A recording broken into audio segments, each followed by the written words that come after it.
but to share in the journey with God, with other people. So, Jesus sees this fig tree, and he goes up to it. Now, if God is hungry, and Jesus has already turned a few fish, a few loaves, into feeding thousands, if he's already survived for 40 days in the wilderness, surely he can wait for lunchtime. But he goes up to this fig tree.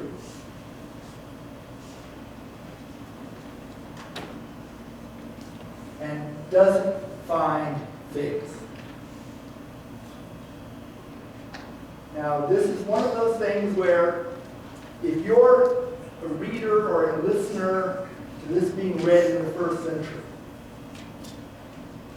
you know that the time of Pentecost happened in the month, I think the Jewish month is called Nisan. Is that right? Yeah. Got one?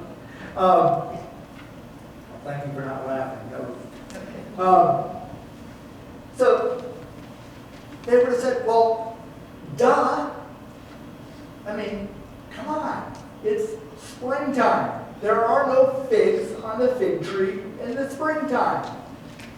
You're the Son of God and you don't know this?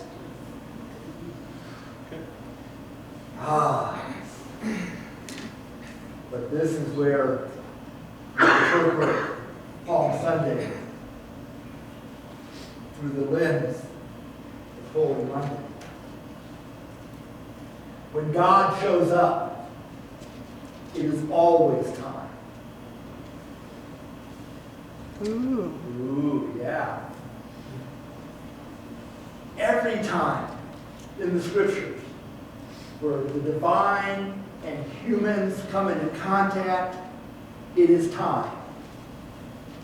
It was time when Israel returned from exile. It was time when the temple was rebuilt. It was time.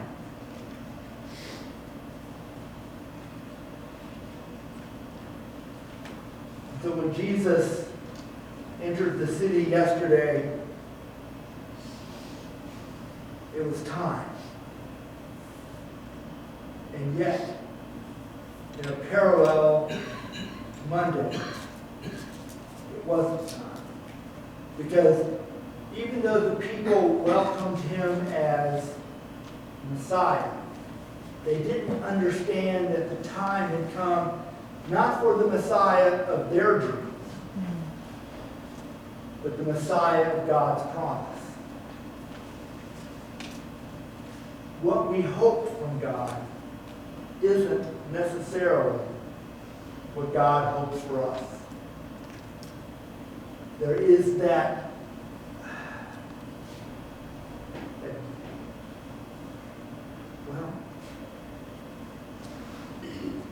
I think it was Thomas Merton, Travis Monk, who said, and this is a paraphrase, "Oh God, just because I think I'm doing your will doesn't mean I'm necessarily doing it." So, just because we come to worship God doesn't mean we're actually doing it. If what we're actually doing is about our doing it, and not about the one in whose presence we're doing it. Make sense? No. Okay. Check your motivation at the door. Check your motivation at the door. Thank you for that unsolicited testimony. Now, you might be wondering, why am I going on and on and on about the fig tree? I just said earlier that you could take this story out of the Bible and not miss it. And yet, it's there because we often miss the most subtle whack upside the head in the Bible. And this is a whack upside the head. Are you paying attention? Yes. It's not the season for figs. And yet, it's a metaphor for not being ready for when God comes. We talk about the second coming of Jesus. Great. Let's talk about it. But Belinda told me I should have worn the button that I have that says, Jesus is coming, look busy.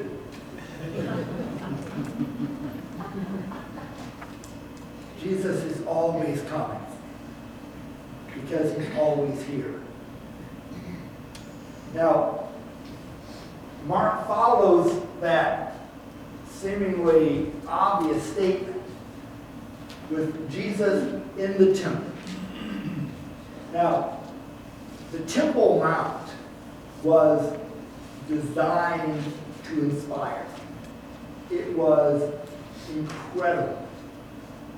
Herod the Great, when he finished this elaborate building project, had not only rebuilt the Holy of Holies, had not only rebuilt the places where sacrifices were made and offerings were brought, he expanded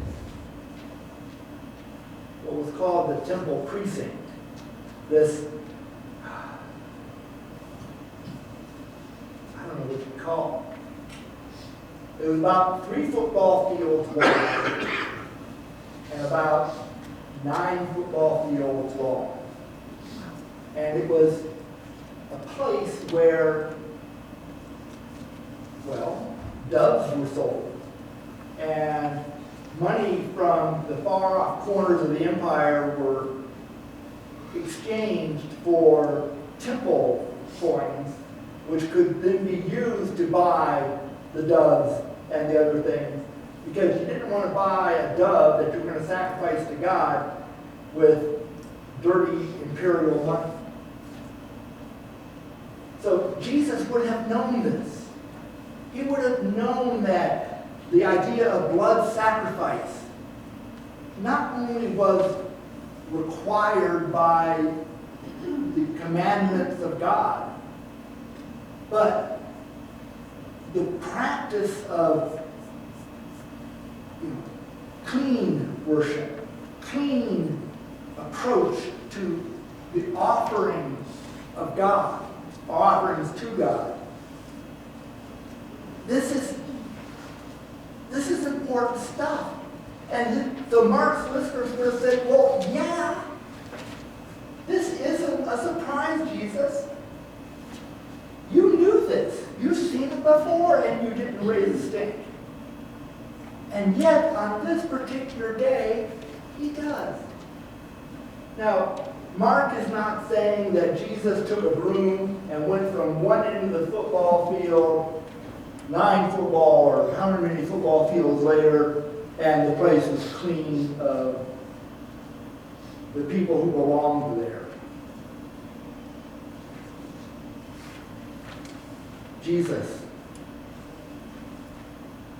in the words of Mark, is showing us a parallel between the events of Sunday and the events of Monday.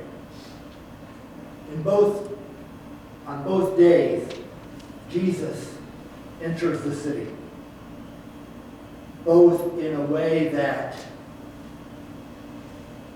are just crazy. I mean, Jesus enters on a donkey and he curses a fig tree. That's not the way the Messiah is supposed to come in, and that's not the attitude that we would expect from the Son of God. But Mark wants us to say, check your assumptions at the door. Because by saying, wait a second, to Jesus, we're saying, wait a second to ourselves, and that allows us to then hear what happens next.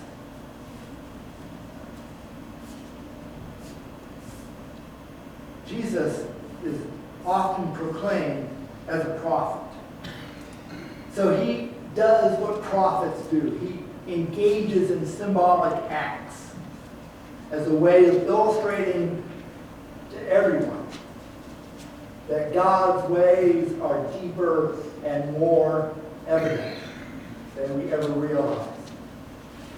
Because by riding a donkey, that's something that a prophet would do. If the King of Kings is the Son of David, is the Messiah,